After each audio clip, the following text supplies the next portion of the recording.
Broadcasting from Charlotte, North Carolina, on Sports Byline USA, uniting sports fans everywhere. This is Unpacking It with Bryce Johnson. People want the authenticity, right? They want to know a little bit more. They don't want just the cliches. For the next hour, we will unpack sports, faith, and life with intriguing guests from the sports and entertainment world. I'm thankful that God has delivered me, and He's given me a mouthpiece to be able to, a platform as well to be able to share with different people. Bringing you high energy and thought-provoking sports talk with a purpose. When you're around somebody that has that joy and you can feel it and it's contagious. Every day I ask, what does God have in store for me, and how does He want to utilize me in this position that I hold? Now, from his mic to your ears, this is Bryce Johnson. Welcome to Unpacking It, where we unpack sports, faith, and life with intriguing guests from the sports and entertainment world. I'm Bryce, excited to be with you today. Coming up on the show, we'll be joined by former Carolina Panther Mike Rucker. He played defensive end, also played his college football at Nebraska, and so we're going to hear all about his journey. We're going to hear about what he's up to since retiring from the NFL. Also, later on today on the show, we'll do our segment Unpack This, about going for it. And there's been a trend in the NFL where teams are going for two more often. They're going for it on fourth down. I personally love it. And so we'll talk about how that relates to our own lives. And then also, we'll do our segment I'm Convinced. And I want to take a look at Steph Curry, the performance he had the other night, and just kind of his presence on the Warriors and how good of a player he really is, but more importantly, the type of teammate that he is and how much fun he is to watch. And then also, the Houston Texans, they were my Super Bowl team before the season. They started off 0-3. Well, now they've won 5 in a row. So I have some thoughts on them. And there's a big story taking place in Auburn about their chaplain and a group that is fighting against them having a chaplain and being able to pray with the team. And so we'll discuss that in just a little bit as well. You can email me, bryce@unpackingit.com. Check out our website, unpackingit.com, and definitely follow us on social media, Unpacking It. We've got a great show in store. Thanks for being with us. We're just getting going. It's Unpacking It on Sports Byline USA. More sports, faith, and life coming up on Unpacking It with Bryce Johnson. Intriguing guests and inspiring conversations. This is Unpacking It with Bryce Johnson. Thanks so much for joining us today. We're a show that unpacks sports, faith, and life. You can check out our website, unpackingit.com, and be sure to subscribe to our email devotional and our podcast. It's time for a segment we call I'm Convinced, where I take a look at some of the big stories from the week and give you some opinions and thoughts and let you know what I'm convinced of. And so we'll start with the game on Thursday night in the NFL, because I'm convinced my Houston Texans Super Bowl pick is looking a lot better now. They started 0-3, and it looked ugly, and Deshaun Watson was trying to get back into the swing of things, coming back from a season-ending injury a year ago. But now they've won 5 in a row. Deshaun Watson, he threw more touchdowns, 5, than incompletions, 4, on Thursday night against the Dolphins. And he had 0 sacks. And so their offense overall has been great. Their running back, he's had back-to-back 100-yard games, had 133 yards rushing the other night against Miami. And then you've got DeAndre Hopkins, who, like I said at the beginning of the year, is one of the best wide receivers in the league. I had him as my number 1 fantasy wide receiver. And the other night, even though the ridiculous catch didn't count, he's incredible. And he's putting up huge numbers and has helped this team win 5 in a row. Now, I'm a little concerned about some of the injuries. Guys are kind of falling down, especially on the defensive side of the ball. And then they lost wide receiver Will Fuller. But overall, I'm still convinced the Texans can make a deep run into the playoffs. And then J.J. Watt, he leads the league with 8 sacks. So the defense has been playing well also. Number 2, I'm convinced, we'll go into the NBA, the number 1 player I'd want to play with in the NBA is Steph Curry. Not only is he an incredible player, as he showed with his 51-point night this week, but he's also one of the rare players who actually prioritizes winning over individual success. And I think the last couple of years, we've kind of forgotten just how good he is individually. And it's been okay, though, because he's still having fun. He's still playing with joy, and they're winning championships, and he's okay with it. But then we see nights like he had the other night, and for me, I want more of it. I'm longing for more of Steph Curry, and I still can't believe that he encouraged Kevin Durant to come play with him.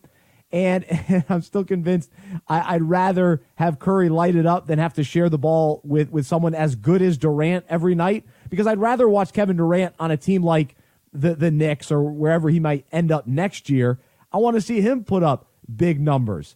And so in the meantime, we'll have to enjoy the Warriors for who they are and having multiple stars. But I just think that Curry is such a great teammate, and he really is the key to the success of the Warriors. And I'm just convinced that one night he needs to go and try and beat Kobe's 81 points. He's got the ability to do it, especially when he's hot and he's in that zone where he can hit anywhere on the floor. I mean, he was pulling up a couple steps over the half-court line the other night and draining threes. And so with that, I'm also convinced that Curry is the best shooter of all time, at least that I've seen play. Now, I probably thought Reggie Miller was that guy for a long time, but I think Steph Curry, it really is the greatest shooter, and he'll continue to break all these three-point records and shooting records. And so we've got to enjoy it. I know sometimes it's easy to sort of, the Warriors, they win so easily, and we almost get, some ways, tired or just kind of callous to what they're able to do. But when we sit back and just enjoy the beauty of the way they play, it's a lot of fun. Now, I was pulling for the Cavs last year, and I wanted to see them beat the Warriors and all that sort of thing. But I just think the Curry-led teams are a blast to watch, even more so than when Durant is at his best. I just think Curry's a little bit more fun to watch, and I just think Curry is the best teammate in the NBA. So number 3, and we're going to spend a little bit more time on this topic, I'm convinced college football teams should have a chaplain available for their players, despite the latest complaint from the Freedom from Religion Foundation. All right, so Auburn's football team finds themselves in the middle of this controversy with FFRF co-president Annie Laurie Gaylor because she said in a press release, Auburn needs to shut down the prayer and chaplaincy that it has permitted for so long in its football program. And so there was a long press release, but that's kind of the gist of it. Then Auburn's response, they say, the football team chaplain isn't an Auburn employee, and participation in activities he leads is voluntary. So this is a big issue, especially for someone like me hosting a faith and sports radio show. And this has come up over the years, and certain teams like Clemson, we just know their coach is very vocal about their faith. We know that a chaplain plays a key role in a lot of programs across the country, and coaches, utilize FCA and Athletes in Action to bring these guys in to be available to their players and to lead chapel talks and all that sort of thing. And so Chet Williams is the chaplain for Auburn, and he's been there since 1999. He's a former linebacker. He played in the early 80s. And so with that, I'm just convinced that a chaplain is only there to help the players, encourage them, pray with them if they want it. And here's the thing. I understand not everybody is religious, and not everybody is a follower of Jesus. For me, I don't consider myself religious. I consider myself a follower of Jesus, a believer in the Bible, and it's more about a relationship with Jesus than it is about some religion that I'm following. I believe Jesus was real. He came to earth. He died on the cross for my sins. He rose again, and now he's in heaven. And so that's what I believe. And so when a chaplain is available to a team and just wants to encourage guys, I understand he's not going to force it on players. Now, a chaplain may pray or a coach may pray before a game, and a player can stand there, close his eyes, and he doesn't have to believe what's being prayed. And to me, this group that wants to, just get involved in these programs where the coach is setting the tone, the school is setting the tone, and how, what they want their atmosphere to be. And if they want part of their atmosphere to be an openness to a chaplain encouraging and providing hope for their players, then that's up to them. So this group, they're just out to cause trouble and stir up, controversy, and so they're doing a good job of that. But I'm encouraged that Auburn is standing up to them. They're behind Chet Williams. They're behind, having a chaplain, and they don't feel like they're doing anything wrong. It's all voluntary. And from a player's perspective, now some of them may not, love all the chapel talks or whatever. They might not go to them, or they don't want the prayer before the game. But I think for the most part, these players know going into a program what the tone and atmosphere is like. They know what the coach is all about. And so I'm convinced that they're not thrown off guard when they get into the locker room and they recognize that what is being, taught and the perspective and the philosophy that a coach has is rooted in their faith. You can't separate that from a coach. We know that. We know when Tony Dungy was coaching. We know that when Dabo Swinney is coaching at Clemson, what they stand for, what they're about, and they're very open and vocal about that. And so players, they're not being benched if they don't follow Jesus. That's not what it's about. Now, coaches want to encourage their players to think about it, to seek God, to know more, but they're not going to force it on anybody. That's not what it's about. That's not what following Jesus is all about. It's a personal choice for each of us. And so for me on this radio show, I just want to encourage people because I've found hope and peace and joy, and I just want others to know about it. And so that's what a chaplain is there for. He's there to offer encouragement and hope. And so I'm convinced every team should have a chaplain. Keep going. Way to go, Auburn. Stand up for yourselves. And I'll be curious to follow this story a little bit more. But let me know your thoughts. You can email me, Bryce@unpackingit.com. Up next, we'll be joined by former NFL defensive end Mike Rucker, and we'll hear all about his journey. More sports, faith, and life coming up on Unpacking It with Bryce Johnson. Bringing you unique insight into the faith and character of guests from the sports world. Welcome back to Unpacking It with Bryce Johnson. This is Unpacking It. So glad to be with you today. Check out our website, unpackingit.com. You can email me, Bryce@unpackingit.com, and go follow me on Twitter, Bryce Radio. Joining us right now is Mike Rucker. Played 9 years in the NFL with the Carolina Panthers after being drafted in the second round out of Nebraska. He won a national championship there in 95 and 97. He went to the Super Bowl in 2003 with the Panthers. He is now an NFL ambassador. He also works with the Legends community. He works in real estate, and he's a motivational speaker. I am pleased to welcome Mike Rucker on Unpacking It today. Mike, thanks so much for joining us. How are you? Yeah, I'm doing good, buddy. Thanks for having me. Man, we're glad to have you. And before we really jump in, I got to hear about what took place last weekend where you celebrated with your Nebraska teammates from that championship team in 97. What was it like to see the guys and experience all that? It was awesome. When we stepped on campus, all these memories kind of flooded back. And then when you see some faces that you recognize, and there were some faces like, oh, I forgot we played together. Oh, man. And you just really kind of just pick up where you left off. And there's some stories where, like my roommates, I saw every single roommate that I had throughout my 5 years of college. And Wow. It was pretty cool for us to kind of rekindle some relationships and just kind of tell some old stories, and we had a lot of laughs. So it was really a great time. Wow, that's cool. And how have things maybe even changed there, or how often do you get back to Nebraska to kind of see the team and be a part of things?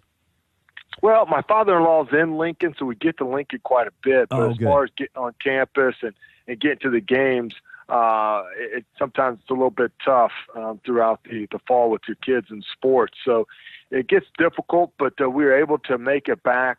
I think the friendships and the conversations were exactly what we were looking for. Oh, that's really cool. Mike Rucker, former defensive end in the NFL with the Carolina Panthers, joining us here on Unpacking It. And it's wild to think that it's almost been 10 years since you retired from the NFL. So how has the second career been for you, and what's it been like getting involved in real estate and also some broadcasting with the Panthers as well? It's been good. You know, it's a transition. Every football player is going to go through a transition. It's not about the money that's in the account.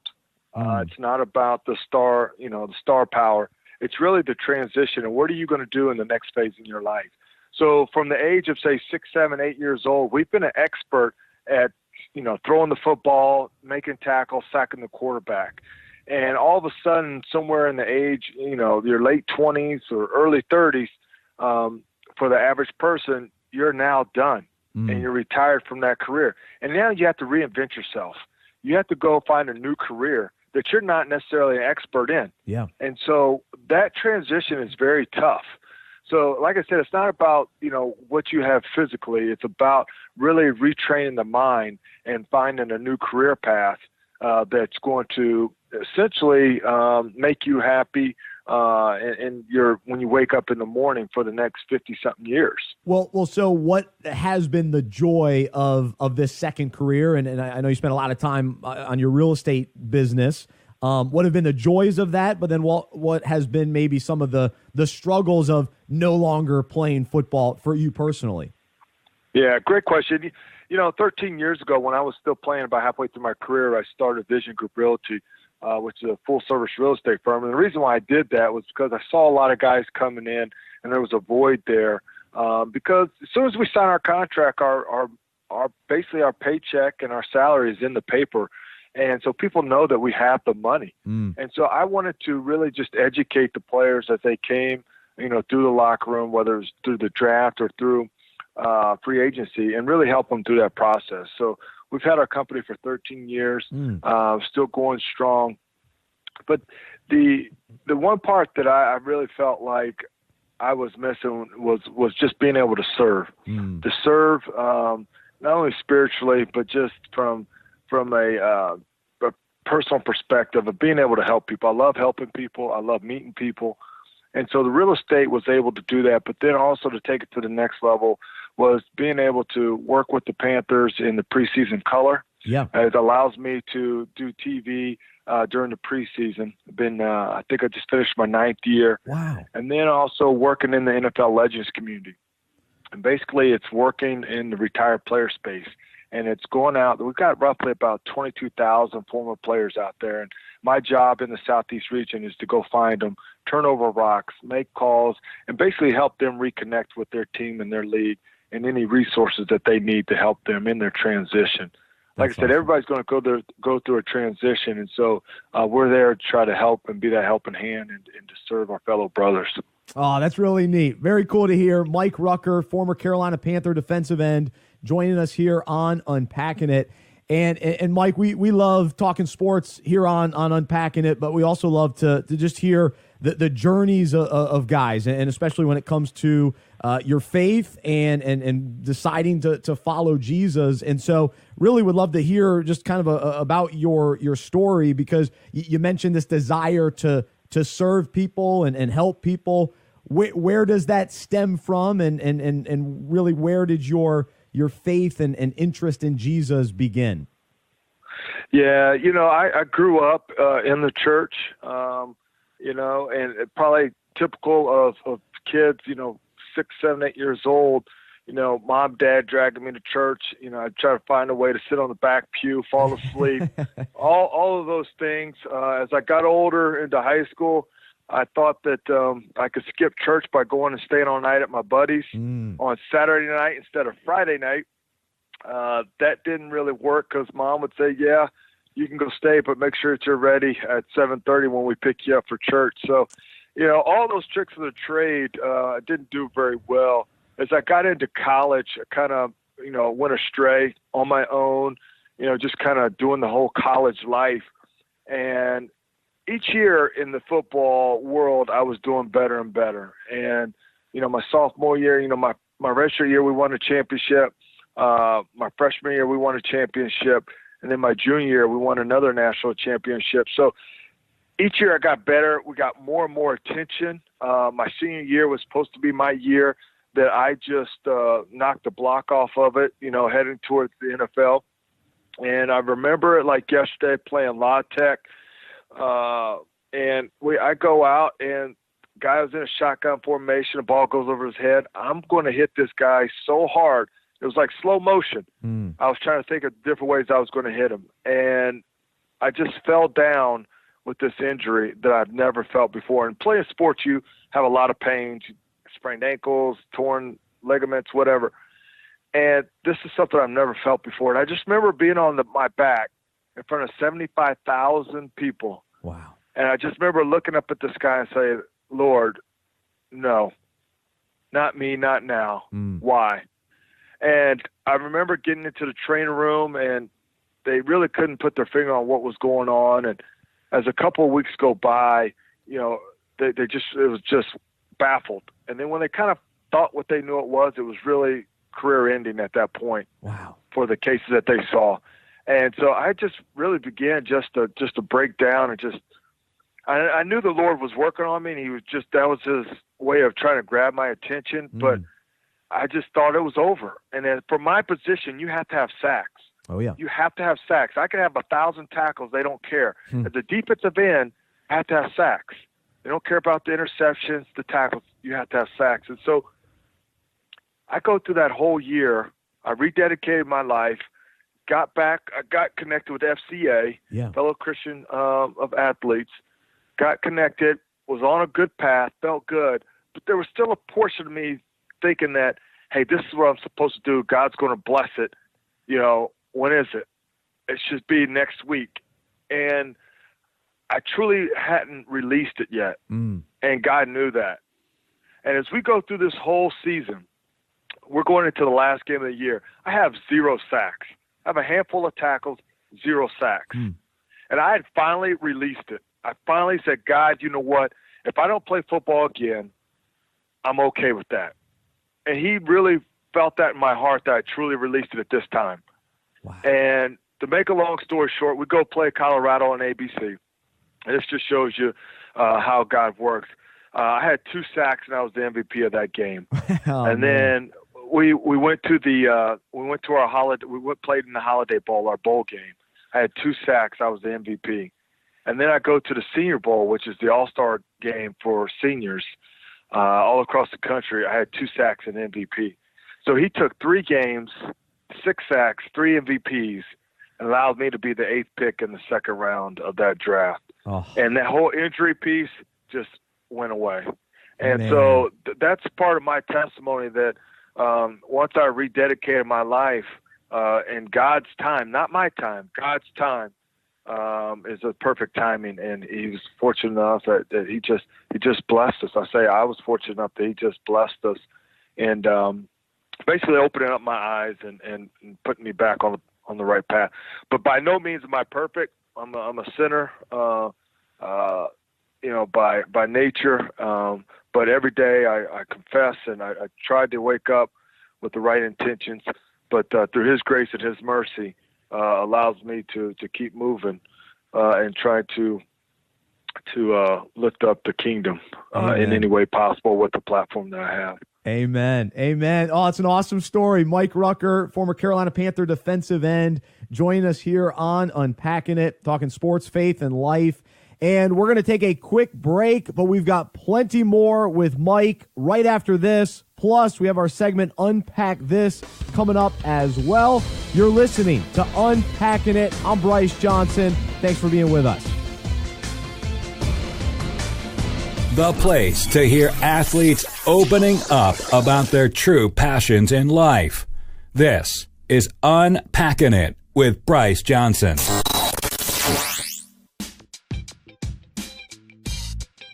Fantasy football is the best. You compete with your friends and family all season long, and when you win, it's so exciting. I have won 2 rings myself, and as fun as fantasy football already is, what if we played with more purpose and meaning? Well, at Fantasy Football Fellowship, we created a way for you to have league meetings throughout the season to discuss how fantasy relates to our lives and the Bible. Each week, we have content, topics, and questions that allow fantasy owners to connect intentionally with each other and to God. We'll help your league have conversations about fantasy, faith, and life as you go from the draft to the championship.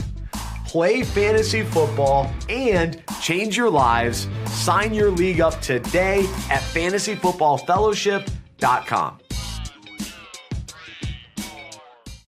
Going beyond the field, this is Unpacking It with Bryce Johnson on Sports Byline USA. We're unpacking the life of former Carolina Panther Mike Rucker on the show today. I'm Bryce Johnson.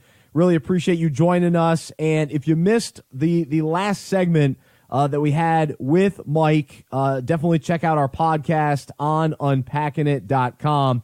But we're going to continue with him now.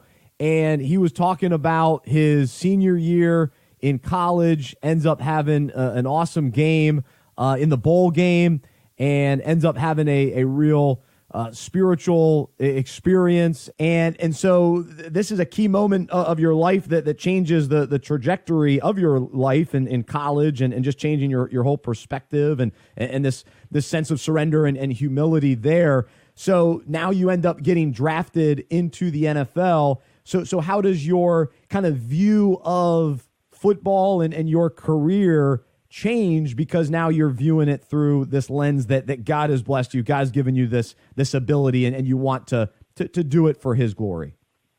Yeah, so, I had different pair of goggles on at this point as we get drafted and in the rookie year. And now it's a whole different kind of world, because now I don't have someone over my shoulder really helping me through school and all these different programs in college that can help me. Now I'm on my own. Now it's a real job.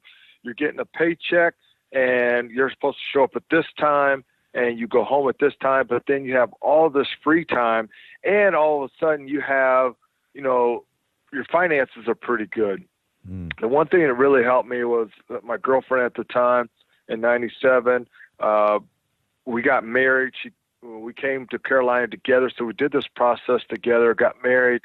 And so that helped me from maybe taking that extra step with that free time of maybe going out and hanging with, maybe the wrong teammates that were doing the wrong things, that I was going in a different direction. So I really believe that really helped me keep my eyes focused on the prize.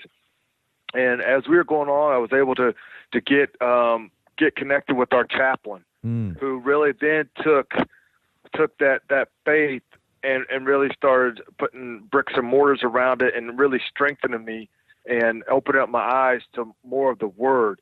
So my senior year, as I'm going out, I'm reconnecting, but now, Mike Bunkley helped me now put meat on the bone and understand the word and how to live it out and what our purpose is. And still to this day, I see him every Thursday.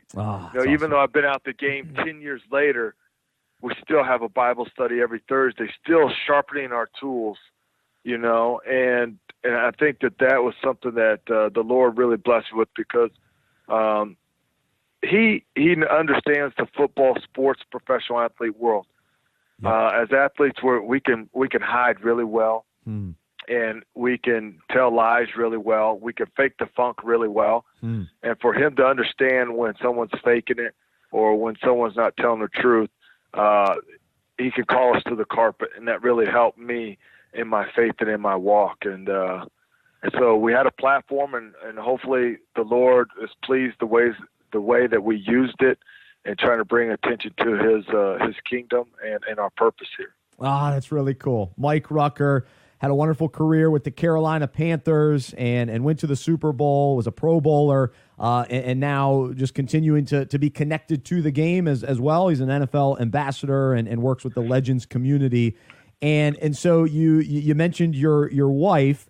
Tell us a little bit about the family side of things, and you've got some kids. You're busy. What stage of life are you at with the family? Yeah, so we're kid-wise, I mean, we're in the middle of it. We're in the thick of things. I have a 15-and-a-half-year-old girl.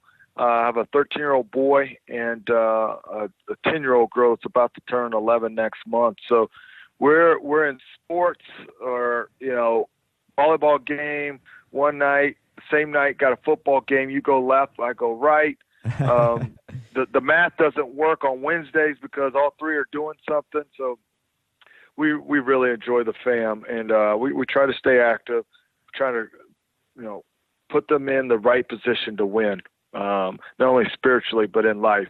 And as you can see, you could turn on the TV that, the world is getting tougher and tougher to navigate and manage in today's world, especially with technology. It's inside your house. It is the Trojan horse. And so we're just on that grind of trying to win hearts and minds, and hopefully putting them on the path so they can be successful, that when those trials and tribulations come, that they know where to turn to.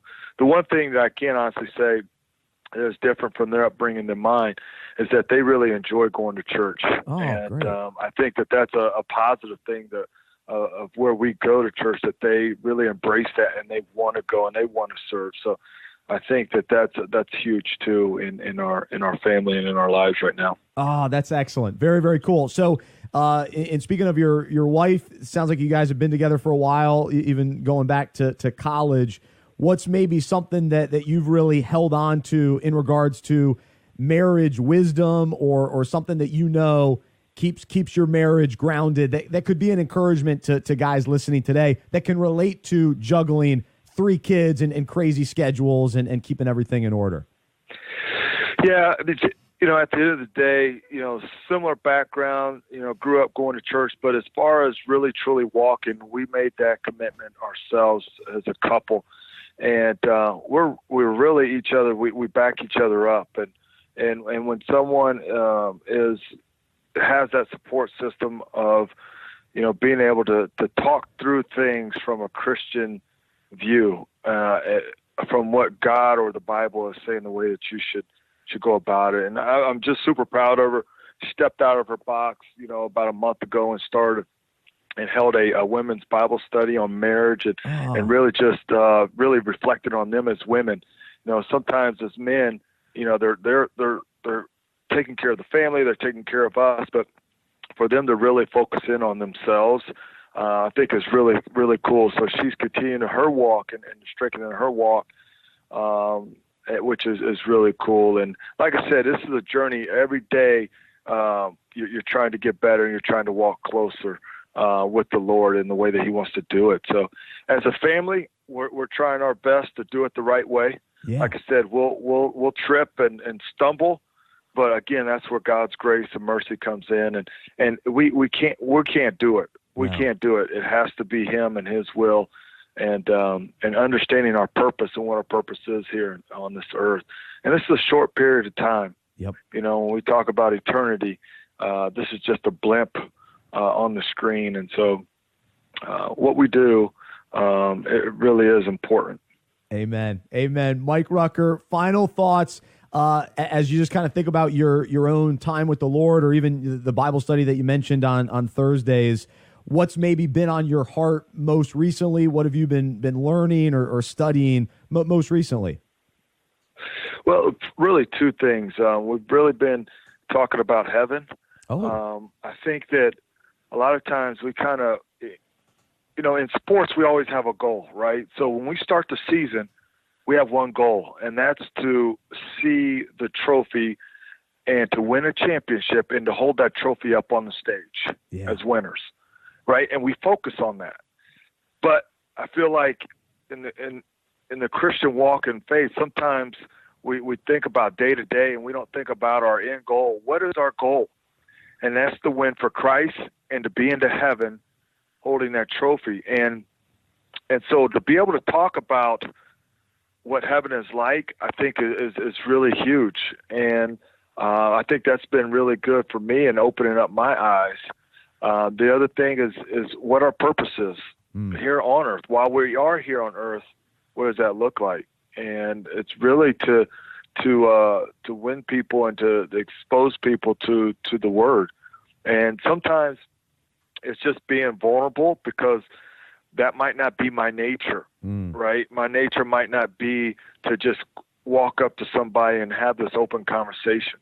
So not only am I breaking down walls personally, but then it's also doing the Lord's work and exposing other people to the word. So those have really been, discipleship and talking about having been like the two topics.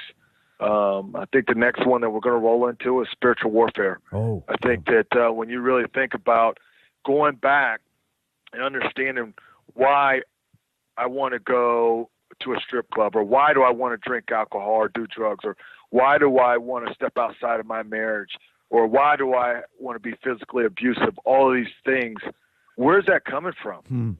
You know, and to talk about spiritual warfare and to understand how it started and where it's at, I think it's really huge. So I think that's kind of the next topic that we're going to slide into. So I'm really excited about that one. Oh, that's excellent. Wow, that's powerful stuff. Mike Rucker, former Carolina Panther, join us here on Unpacking It. Follow him on Twitter, Ruckus, RUCKUZ 84. And Mike, really appreciate you joining us today. Love hearing your heart. Love what you're doing.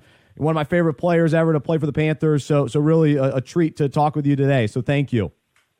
Appreciate it, buddy. I'm sorry it took us a minute to get together, but I'm glad that we finally did. Absolutely. It was awesome. He's Mike Rucker, former Carolina Panther defensive end and one of the all-time greats in Carolina, and one of my favorites watching him when I was growing up. So really cool to have him on the show today. If you missed any part of the interview, be sure to check out unpackingit.com.